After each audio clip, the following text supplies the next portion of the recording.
Olá pessoal, tudo bem? Então nós estamos começando mais um trabalho.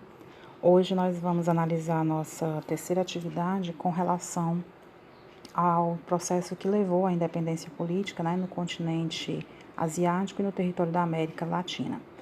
Nós vamos trabalhar em específico, gente, com uma questão que, além desse assunto, ainda aborda a relação, desse período com a época da chamada Guerra Fria. Então, nós vamos trabalhar com essa questão, a questão de número 3, onde nós estamos trabalhando aqui a política externa dos Estados Unidos nesse contexto de Guerra Fria e, mais especificamente, como ela atuou em países recém-independentes ou no processo, em meados do processo de independência política, tá? Nesse sentido, vale ressaltar o seguinte: a questão aqui ela aborda um contexto bem mais amplo do que somente o processo de independência política, daí a necessidade da gente fazer um comentário mais detalhado sobre ela, mas é um conteúdo que para vocês é relativamente fácil de trabalhar, tranquilo de trabalhar, porque já foi ministrado anteriormente. Mas sem mais delongas, vamos começar a discussão dele. Então, o comando da questão diz o seguinte: a política norte-americana para a América Latina, no período de 1945 a 1975, ou seja, depois da Segunda Guerra Mundial, em pleno período da Guerra Fria, pode ser dividida, a política norte-americana pode ser dividida em duas ações distintas, em dois momentos diferentes. Essas distinções estão relacionadas, de um lado, ao processo da Guerra Fria e, de outro, aos controles econômicos e políticos da região. Assinale a alternativa que indica corretamente as duas fases da política externa norte-americana para a América Latina. Então, quais são esses dois momentos, essas duas formas de agir do governo norte-americano em relação à América Latina? Então, são nessas alternativas que nós vamos trabalhar. Existem dois acontecimentos, um referente a uma fase desse governo externo, dessa política externa americana, e o outro um acontecimento que está ligado à segunda fase de atuação dessa política americana, norte-americana. Então, vamos lá. Vocês vão perceber também nessas alternativas que nós vamos discutir sobre vários países, sobre alguns, na verdade, alguns países da América Latina, em especial Brasil, Chile e Cuba, tá bom? Então, começando aqui na primeira, nós estamos tratando de Brasil. Então, até a Revolução de 1964 no Brasil, ou seja, o golpe militar, a ditadura militar, quando os militares tomaram o poder no Brasil, tinha, a política externa norte-americana tinha como principal ação a defesa dos governos caudilistas, com o propósito de manter os estados latino-americanos rurais. Então, a primeira fase do governo, da política norte-americana era, até 1964, era defender a existência de governos caudilistas para que os estados latino-americanos continuassem estados rurais, que viviam da economia agrária.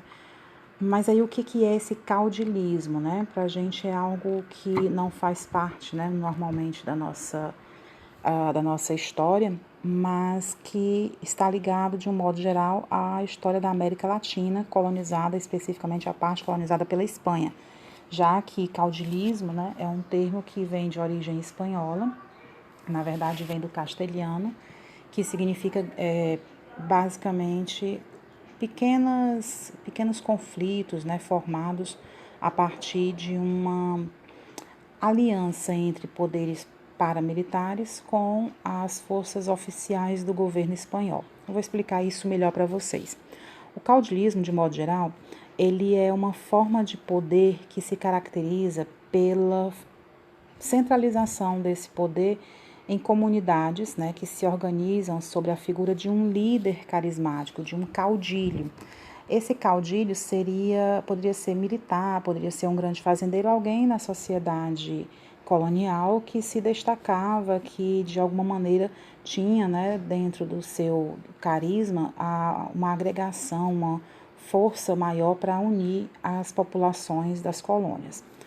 A Espanha, que colonizou a grande parte da América Latina, com exceção do Brasil, que foi colonizado por Portugal, a Espanha, gente, ela conseguia manter um exército dentro da América Latina, mas precisava de apoio, de outros reforços. E esses reforços foram encontrados dentro exatamente dessas figuras carismáticas da própria colônia que começaram a se aliar a esse exército oficial, tá, espanhol, para, de modo geral, garantir o controle colonial. Como naquele momento a colônia, né, ela vivia principalmente da atividade primária, né, da agricultura, da agropecuária, então é caracterizado também por um movimento rural, tá certo? Que acontece sob a égide, né, dos movimentos rurais ou da estrutura rural do Brasil, desculpa, da América, tá bom? Da colônia. Os caudilhos, eles recebem esse nome por quê? Porque foram pessoas que normalmente permaneceram no poder por mais tempo do que era previsto. Eles não aderiram ao modelo de democracia representativa, então eles, na sua grande maioria, eram vistos como ditadores, como governos autoritários, então eles tinham uma semelhança, inclusive aqui no Brasil, com o que a gente chama de governo populista, que ganha através do carisma, né, o apoio das populações, dos locais, mas que tem uma mão forte, né, para governar. E aí a gente vai observar como exemplos aqui no Brasil Getúlio Vargas, que apesar de nós não usarmos o termo caudilho, né, mas sim populista, se encaixa nessa definição. Nós temos também, por exemplo, em Cuba, Fulgêncio Batista, no Equador, o Ibarra, no México, Porfírio Dias, né, Paraguai, o Solano Lopes e na Venezuela, o Hugo Chávez. Então, são alguns exemplos, né, de governantes caudilistas que não faziam parte do exército oficial, mas que formaram, né, forças militares, paramilitares, e que tomaram o poder nos seus respectivos países, governando por períodos maiores do que os que seriam, né, estabelecidos.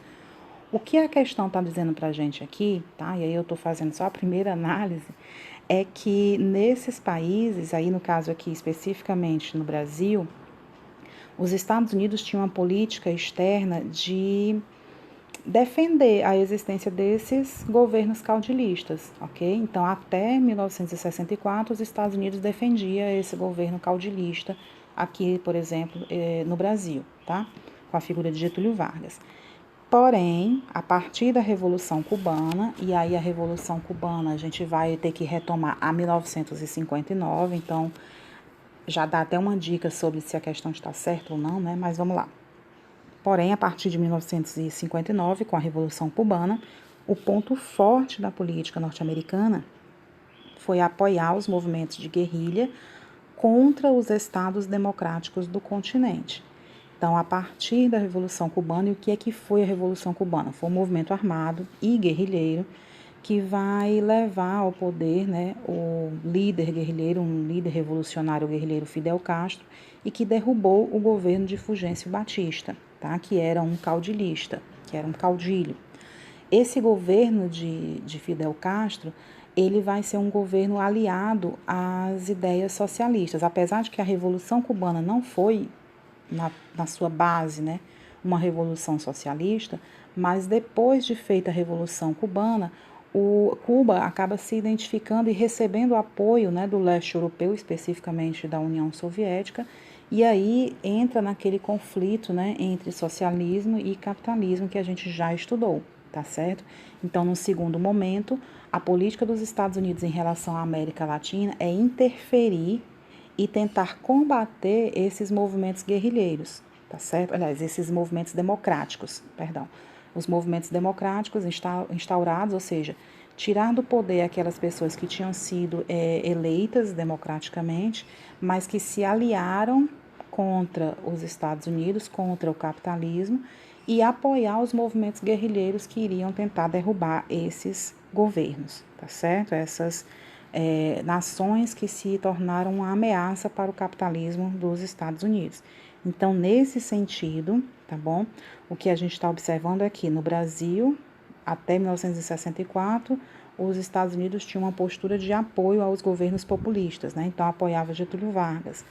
Porém, quando a gente observa a segunda fase desse governo dos Estados Unidos, a gente percebe que ele já tem uma postura extremamente contrária aos estados democráticos e apoiam os movimentos guerrilheiros que muitas vezes vão instaurar, tá certo, governos autoritários. A guerrilha, gente, é um tipo de guerra não convencional. na maior parte das vezes, ela é liderada por grupos rurais, né? Está ligada ao movimento rural.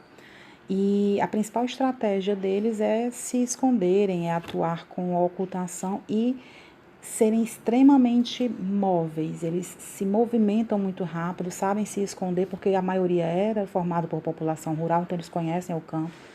E aí eles acabam sendo mais fácil para eles, né? Acaba sendo mais fácil se esconderem e evitarem o conflito com as Forças Armadas. Tá? Mas eles não eram simplesmente bandidos, tá certo? Eles tinham um apoio, tá certo?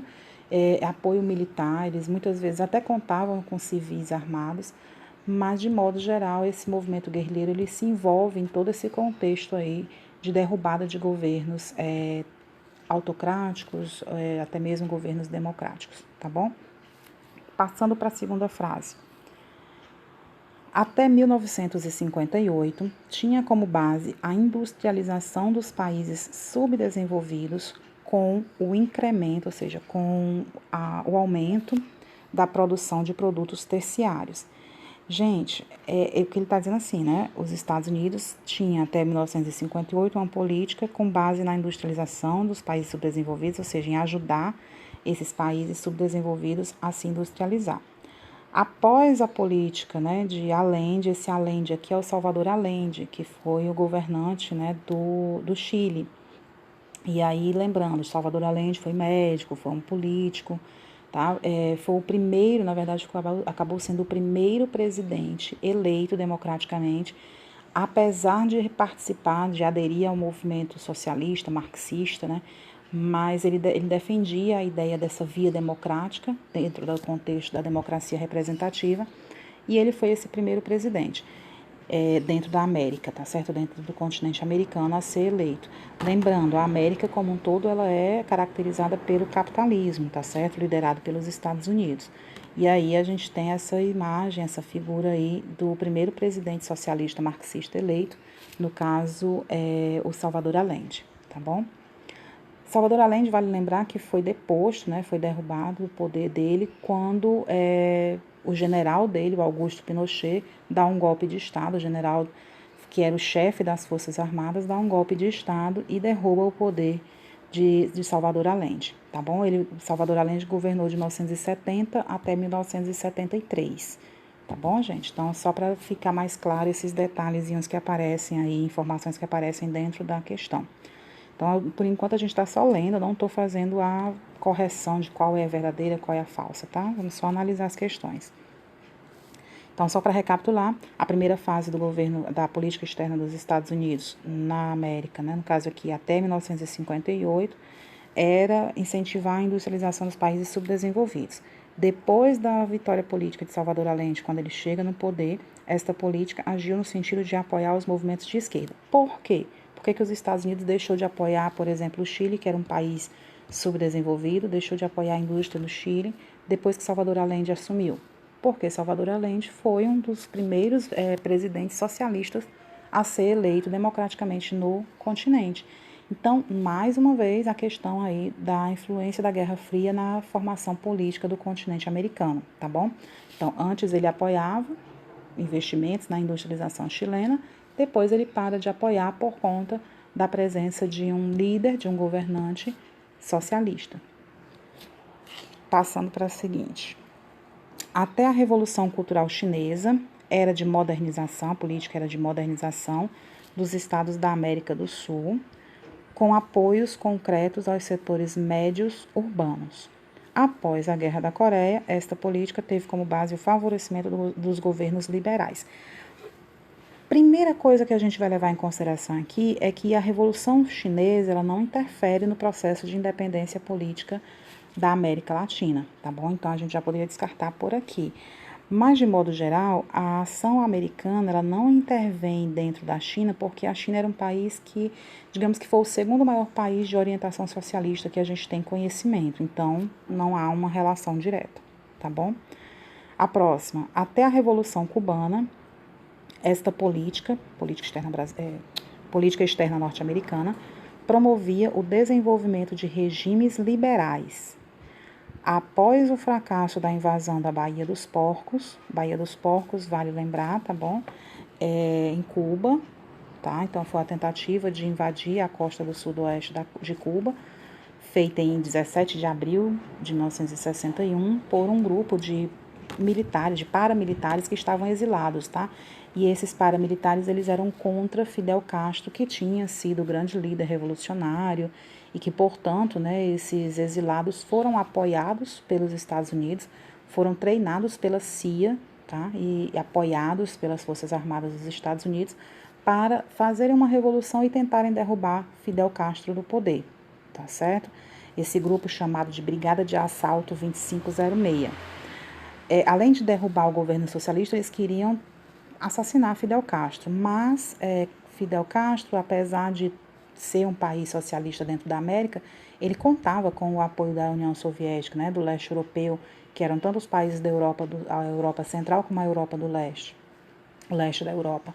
Então, esses países, apoiando o território cubano, fizeram com que as forças, né, dessa brigada de assalto, que eram apoiadas pelos Estados Unidos, fossem derrotadas em cerca de aproximadamente 3 dias. Tá? Vale ressaltar também que ele teve essas informações de acordo com o que o Che Guevara, que estava ligado ao movimento revolucionário cubano, né? Che Guevara tinha participado também, tinha presenciado, né, a invasão dos Estados Unidos, do território da Guatemala, então avisou da possibilidade de um ataque também à própria Cuba, tá certo? Só uma observação que o Che Guevara, ele é argentino, tá bom? Bem, mas vamos lá. Então, nesse contexto, até a Revolução Cubana, a política dos Estados Unidos, política externa, promovia o desenvolvimento de regimes liberais, ou seja, contrários às ditaduras, contrários aos governos autoritários. Após o fracasso da invasão da Baía dos Porcos, sua ação é de apoio aos setores militares para a criação de regimes autoritários e combate ao avanço dos partidos de esquerda. Ok, correto, sabe? Bem direto, bem próximo ao que a gente entende como o conflito socialismo-capitalismo da Guerra Fria. A última, né, diz o seguinte: até a crise dos mísseis tinha como eixo a defesa dos governos autoritários de base rural. Após o colapso político da União Soviética, a política norte-americana definiu-se como de luta pelo mundo livre. Então, gente, aqui até a crise dos mísseis, né, os mísseis em Cuba, 1962, quando Cuba tinha mísseis que vieram da União Soviética apontados para os Estados Unidos. Então, até a crise dos mísseis, a política externa dos Estados Unidos tinha como principal força, né, como principal eixo, a defesa dos governos autoritários. Gente, tá errada, tá bom? A gente já vai começar a falar sobre os erros e acertos. Então, tá errada por quê? Porque até então a política dos Estados Unidos, ela defendia governos mais liberais, tá certo? Governos mais voltados para o regime democrático. A questão do liberalismo, né, a liberdade econômica, o deixar que a economia se autogerisse, isso é algo que é primordial, para o capitalismo.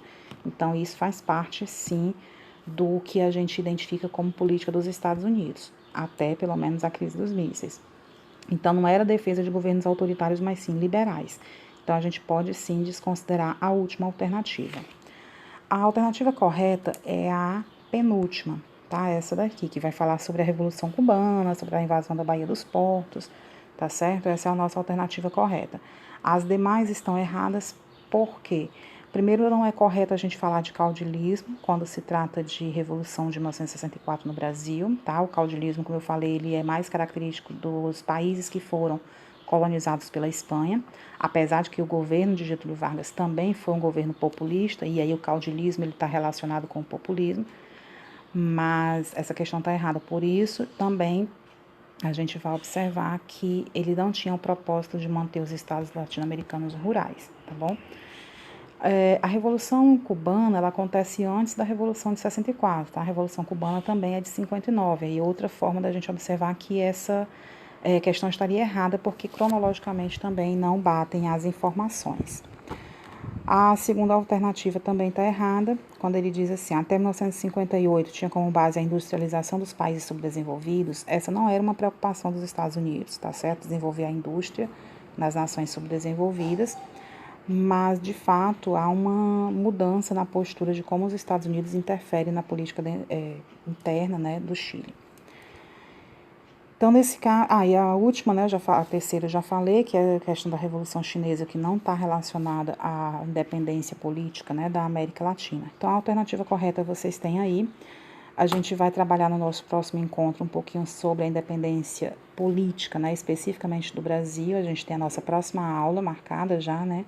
Então, fiquem todos bem. No nosso próximo encontro a gente trabalha esse conteúdo, tá? Já dei uma lida, dei uma pesquisada, como é que se dá o processo de independência política do Brasil em relação ao território de Portugal, tá bom? Até a próxima aula, gente. Fiquem todos bem. Tchau.